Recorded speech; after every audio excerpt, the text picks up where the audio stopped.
Sun travels வடமாகாணத்தில் சட்டபூர்வமான அனுமதியுடன் இயங்குகின்ற visa consultants and ticket agent. உங்கள் பெறுமதியான கடவுச்சீட்டுகள், ஆவணங்கள் போன்றவற்றுக்கு பாதுகாப்பான அனுமதி பெற்ற நிறுவனம் சன் டிராவல்ஸ்.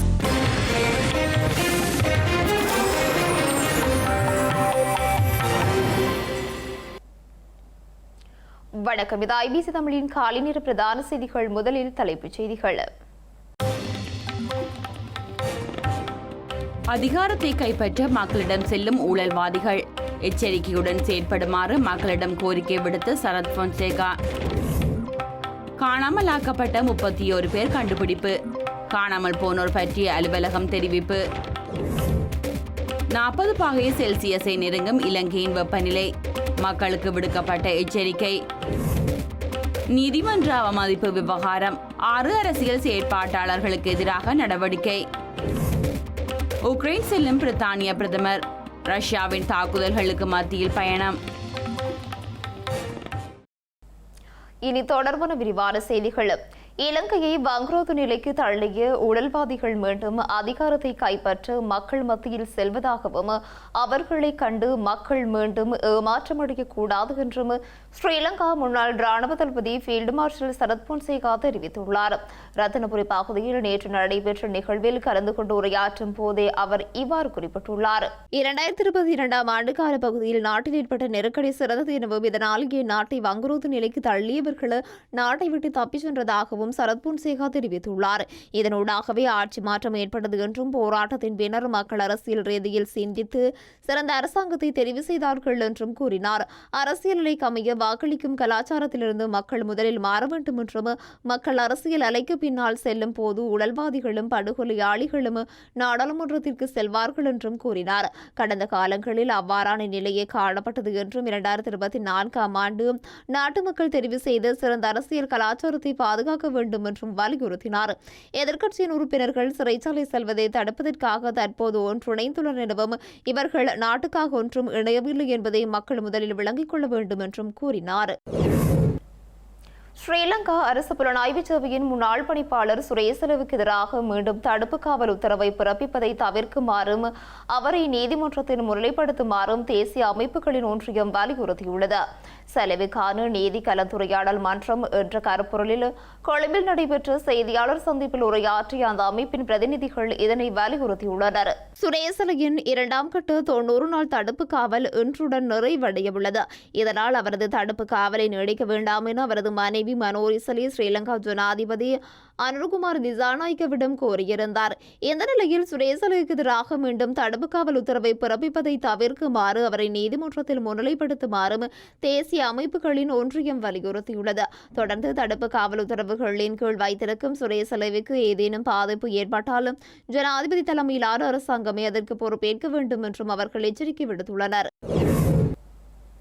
நீதிமன்ற அவமதிப்பு குற்றச்சாட்டுகள் தொடர்பாக 6 அரசியல் செயற்பாட்டாளர்களுக்கு எதிராக மேன்முறையீட்டு நீதிமன்றத்தில் தகவல்கள் சமர்ப்பிக்கப்பட்டுள்ளன. கடந்த 5ஆம் தேதி கோட்டை நீதவான் நீதிமன்றம் பிறப்பித்த உத்தரவுக்கு அமைவாக இந்த நடவடிக்கை எடுக்கப்பட்டுள்ளது. உயர்த்த ஞாயிறு பயங்கரவாத தாக்குதல் தொடர்பிலான விசாரணைகளின் கீழ் அரச புலனாய்வு பிரிவின் முன்னாள் பணிப்பாளர் சுரேசலே கைது செய்யப்பட்டமைக்கு எதிர்ப்பு தெரிவித்து கடந்த ஜூலை மாதம் 7ஆம் தேதி முதல் ஜூலை மாதம் 15ஆம் தேதி வரையான காலப்பகுதியில் கொழும்பில் சத்தியாகிரக போராட்டம் இடம்பெற்றது. இதன்போது முன்னாள் அமைச்சர் விமல் வீரவம்ச, உதய கம்மன்வேல, முன்னாள் ஜனாதிபதி கோட்டாபய ராஜபக்சவின் தனிப்பட்ட செயலாளர் சுகீஸ்வர பண்டார, நாடாளுமன்ற உறுப்பினர் திலிஜி வீர, அசங்க நவரத்ன மற்றும் மஹிந்த பத்ரன ஆகியோருக்கு எதிராக நீதிமன்ற அவமதிப்பு குற்றச்சாட்டுகளின் கீழ் தகவல்கள் தெரிவிக்கப்பட்டுள்ளன. நீதிமன்ற நடைமுறைகளை விமர்சித்து பகிரங்கமாக கருத்து வெளியிட்டதாக குற்றம் சுமத்தப்பட்டுள்ளது. இது தொடர்பான விசாரணைகளின் அடிப்படையில் குற்றப்புலனாய்வு திணைக்களம் 5ஆம் தேதி கோட்டை நீதவான் பசன் அமரசேன முன்னிலையில் தகவல்களை சமர்ப்பித்தது. முன்வைக்கப்பட்ட தகவல்களை ஆராய்ந்த நீதவான் நீதிமன்றம் சம்பந்தப்பட்டவர்கள் வெளியிட்ட கருத்துக்களும் முதற்கட்ட அவதானிப்பில் நீதிமன்ற நடவடிக்கைகளை விமர்சிக்கும் வகையில் அமைந்திருப்பதாக குறிப்பிடப்பட்டுள்ளது. அதற்கமைய குறித்த நபர்களுக்கு எதிராக நீதிமன்ற அவமதிப்பு குற்றச்சாட்டுகளின் கீழ் மேன்முறையீட்டு நீதிமன்றத்தில் குற்றப்பத்திரிகை தாக்கல் செய்வதற்காக வழக்கை பரிந்துரைக்க முடிவு செய்யப்பட்டது. வலிந்து காணாமல் ஆக்கப்பட்டதாக கூறப்படுபவர்களில் 31 பேரை இதுவரை கண்டுபிடித்துள்ளதாக காணாமல் போனோர் பற்றிய அலுவலகத்தின் ஆணையாளர் தம்பையா யோகராஜா தெரிவித்துள்ளார்.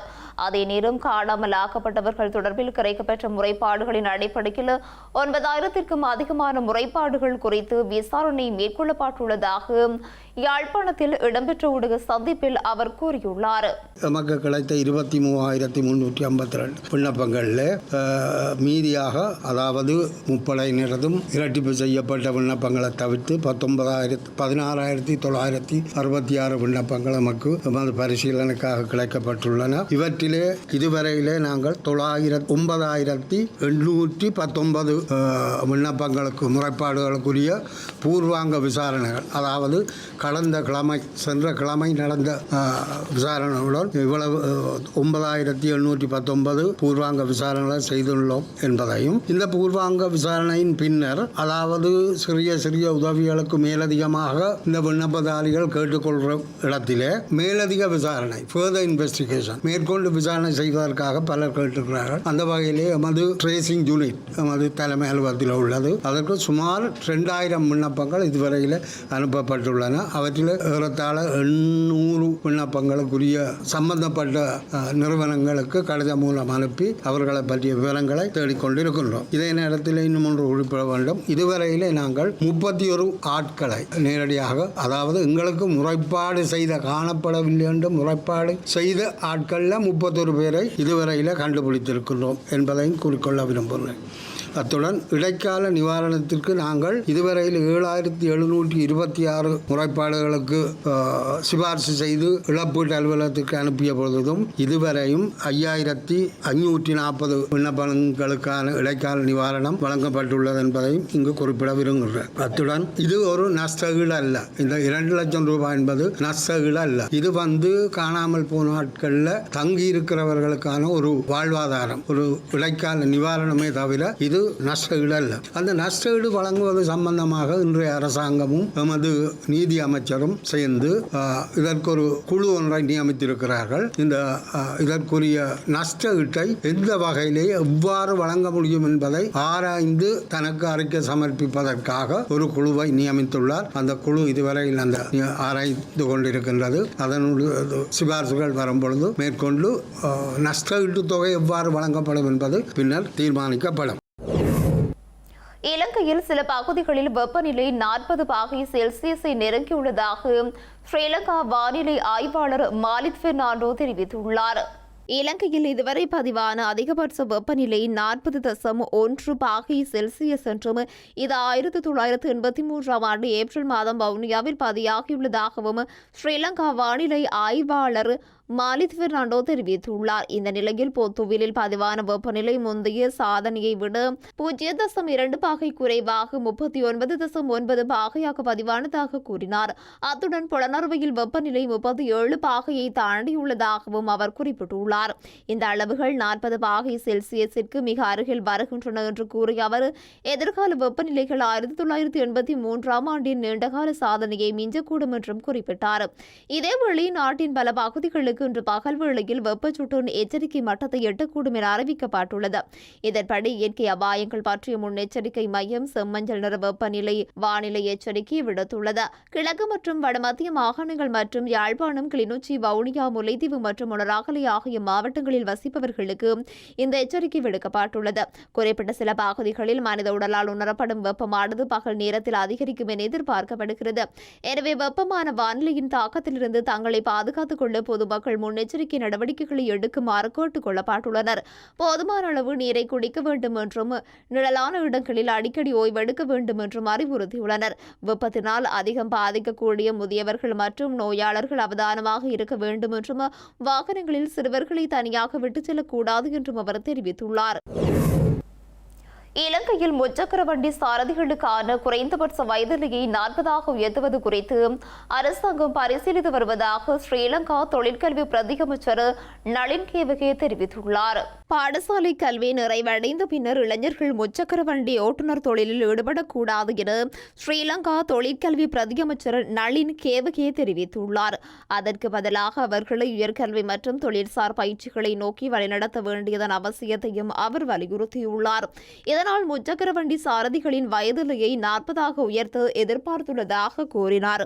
இளைஞர்கள் பாடசாலை கல்வியை முடித்தவுடன் முச்சக்கர வண்டியுடன் வீதிக்கு வரக்கூடாது என்றும் அதனால் கல்வித்துறையில் மாற்றங்களை கொண்டு வருவதாகவும் தெரிவித்துள்ளார். மக்களுக்கு தரமான சுகாதார சேவையை வழங்கும் நோக்கில் வவுனியா பொது மருத்துவமனையின் சிறுநீரக பிரிவுக்காக 2 புதிய இரத்த சுத்திகரிப்பு இயந்திரங்களை நன்கொடையாக வழங்கப்பட்டுள்ளது. கனடாவின் செந்தில்குமரன் உதவி அறக்கட்டளையினால் நன்கொடையாக வழங்கப்பட்ட 6.5 மில்லியன் ரூபாய் பெறுமதியான இரத்த சுத்திகரிப்பு இயந்திரங்கள் வவுனியா பொது மருத்துவமனையிடம் கையளிக்கப்பட்டன. வவுனியா பொது மருத்துவமனை மூலம் வடமத்திய மாகாணத்தின் சிறுநீரக நோயாளர்கள் உட்பட அப்பகுதியைச் சேர்ந்த சிறுநீரக நோயாளர்களுக்கு சிகிச்சை அளிக்கப்பட்டு வருகிறது. அங்கு நிலவும் இரத்த சுத்திகரிப்பு இயந்திரங்களின் பற்றாக்குறைக்கு தீர்வாகவும் நோயாளர்கள் எதிர்நோக்கும் அசௌகரியங்களை கருத்தில் கொண்டும் செந்தில்குமரன் உதவி அறக்கட்டளையினால் இந்த இயந்திரங்கள் நாட்டிற்கு கொண்டுவரப்பட்டு மருத்துவமனைக்கு நன்கொடையாக வழங்கப்பட்டுள்ளன. இந்த ஒரு இயந்திரத்தின் பெறுமதி 3.3 மில்லியன் ரூபாய் என்பதுடன் இதன் மூலம் நாளொன்றிற்கு 2 நோயாளர்களுக்கு இரத்த சுத்திகரிப்பு சிகிச்சையை வழங்க முடியும் என குறிப்பிடுகிறது. யாழ்ப்பாணத்தின் பல்வேறு பகுதிகளில் இடம்பெற்ற திருட்டு சம்பவங்களுடன் தொடர்புடைய பெண் உள்ளிட்ட 3 கைது செய்யப்பட்டுள்ளனர். இவர்களிடமிருந்து சுமார் 1,75 லட்சம் ரூபாய் பெறுமதியான 43 பவுன் தங்க நகைகள் மீட்கப்பட்டுள்ளன. சாவகச்சேரி நகரில் உள்ள நகைக்கடை உரிமையாளரின் வீட்டிலிருந்து கடந்த மாதம் 17 பவுன் தங்க நகைகள் திருடப்பட்டமை தொடர்பில் காவல் நிலையத்தில் முறைப்பாடு பதிவு செய்யப்பட்டது. இதனைத் தொடர்ந்து சிசிடிவி காணொலிகளின் உதவியுடன் முன்னெடுக்கப்பட்ட விசாரணைகளின் அடிப்படையில் கல்லுண்டாய் குடியேற்ற திட்டத்தை சேர்ந்த பிரதான சந்தேக நபர் ஒருவர் யாழ்ப்பாண நகரில் வைத்து கைது செய்யப்பட்டார். அவரிடம் மேற்கொள்ளப்பட்ட மேலதிக விசாரணைகளின் அடிப்படையில் கோப்பாய் பகுதியைச் சேர்ந்த ஒருவர் மற்றும் ஊர்காவற்றுறை பகுதியைச் சேர்ந்த பெண்ணொருவர் தொடர்பாகவும் தகவல்கள் கிடைத்துள்ளன. மேலும் ஊர்காவற்றுறையில் உள்ள வங்கி ஒன்றில் 43 பவுன் தங்க நகைகள் அடகு வைக்கப்பட்டிருந்தமை விசாரணைகளின் போது கண்டறியப்பட்டதுடன் அவை காவல்துறையினரால் மீட்கப்பட்டுள்ளன. இதனையடுத்து திருட்டு சம்பவத்திற்கு சந்தேக நபருக்கு உதவியதாக கூறப்படும் ஊர்காவற்றுறை பகுதியைச் சேர்ந்த பெண்ணும் கைது செய்யப்பட்டுள்ளார். கைது செய்யப்பட்ட சந்தேக நபர்கள் சாவகச்சேரி நீதிமன்றத்தில் முன்னிலைப்படுத்தப்பட்ட நிலையில் 4ஆம் தேதி வரை விளக்கமறியலில் வைக்குமாறு நீதிமன்றம் உத்தரவிட்டுள்ளது. இந்தியாவின் டெல்லியின் அடையாளமாக திகழும் லுத்யன்ஸ் பகுதியில் உள்ள அரசு இல்லங்களை பராமரிக்கும் செலவு ஆண்டுதோறும் அதிகரித்து வரும் நிலையில் பழமையான இந்த இல்லங்களை பராமரிக்க 2025 மற்றும் 2026 ஆண்டில் 92 கோடி ரூபாய் செலவிடப்பட்டுள்ளது. டெல்லியில் உள்ள லுத்தன் பகுதியில் மத்திய அமைச்சர்கள், நீதிபதிகள், நாடாளுமன்ற உறுப்பினர்கள், முப்படைகளின் உயரதிகாரிகள் வசித்து வருகின்றனர். அந்த பகுதியில் உள்ள அரசு இல்லங்கள் 80 அல்லது 90ஆம் ஆண்டுகளுக்கு முன் கட்டப்பட்டவை எனவும் அதனை பராமரிக்கும் செலவு 2014ஆம் ஆண்டு 2015ஆம் ஆண்டில் 27.14 கோடி ரூபாவாக இருந்த நிலையில் 2025ஆம் ஆண்டு 26ஆம் ஆண்டில் 92.35 கோடி ரூபாயாக அதிகரித்துள்ளதாக கூறப்படுகிறது. நீர்க்கசிவு, கரையான் தொல்லை, பழமையான மின்சார அமைப்புகள், குடிநீர் திட்டம் போன்ற பராமரிப்பு சிக்கல்கள் அதிகரித்து வருவதே இந்த செலவினத்திற்கான முக்கிய காரணம் என கூறப்படுகிறது. பிரித்தானிய பிரதமர் ஆண்டி ஃபன்ஹாம் தனது முதல் வெளிநாட்டு பயணமாக உக்ரைன் செல்லவுள்ளார். உக்ரைனுக்கான பிரித்தானியாவின் ஆதரவை மீண்டும் வலியுறுத்தும் வகையிலும் அந்த நாட்டின் சுதந்திர தினத்தை கௌரவிக்கும் வகையிலும் இன்று திங்கட்கிழமை கீவ் நகருக்கு பிரித்தானிய பிரதமர் செல்லவுள்ளார். உக்ரைன் மீதான ரஷ்யாவின் தாக்குதல்கள் அதிகரித்து வரும் நிலையில் உக்ரைன் தலைநகர் கீவுக்கு தனது ஆதரவை வெளிப்படுத்தும் வகையில் பிரித்தானிய பிரதமர் அங்கு செல்லவுள்ளார். தனது பயணத்துக்கு முன்னர் கருத்து வெளியிட்ட பிரித்தானிய பிரதமர் உக்ரைனின் 35வது சுதந்திர தினத்தில் உக்ரைனிய மக்கள் ஒரு விடயத்தில் சந்தேகப்பட தேவையில்லை என்றும் பிரித்தானியா தேவைப்படும் காலம் வரை பக்கபலமாக இருக்கும் என்றும் கூறினார். செய்திகளின் நிறைவாக இனி மீண்டும் தலைப்புச் செய்திகள். அதிகாரத்தை கைப்பற்ற மக்களிடம் செல்லும் ஊழல்வாதிகள், எச்சரிக்கையுடன் செயற்படுமாறு மக்களிடம் கோரிக்கை விடுத்த சரத் பொன்சேகா. காணாமல் ஆக்கப்பட்ட 31 பேர் கண்டுபிடிப்பு, காணாமல் போனோர் பற்றிய அலுவலகம் தெரிவிப்பு. 40 பாகை செல்சியஸை நெருங்கும் இலங்கையின் வெப்பநிலை, மக்களுக்கு விடுக்கப்பட்ட எச்சரிக்கை. நீதிமன்ற அவமதிப்பு விவகாரம், 6 அரசியல் செயற்பாட்டாளர்களுக்கு எதிராக நடவடிக்கை. உக்ரைன் செல்லும் பிரித்தானிய பிரதமர், ரஷ்யாவின் தாக்குதல்களுக்கு மத்தியில் பயணம். இத்துடன் ஐபிசி தமிழின் காலை நேர பிரதான செய்திகள் நிறைவு பெற்றன. உடனுக்குடன் செய்திகளை அறிந்து கொள்ள IBCTamil.com என்ற எமது இணையதளத்தினை பார்வையிடுங்கள். வணக்கம்.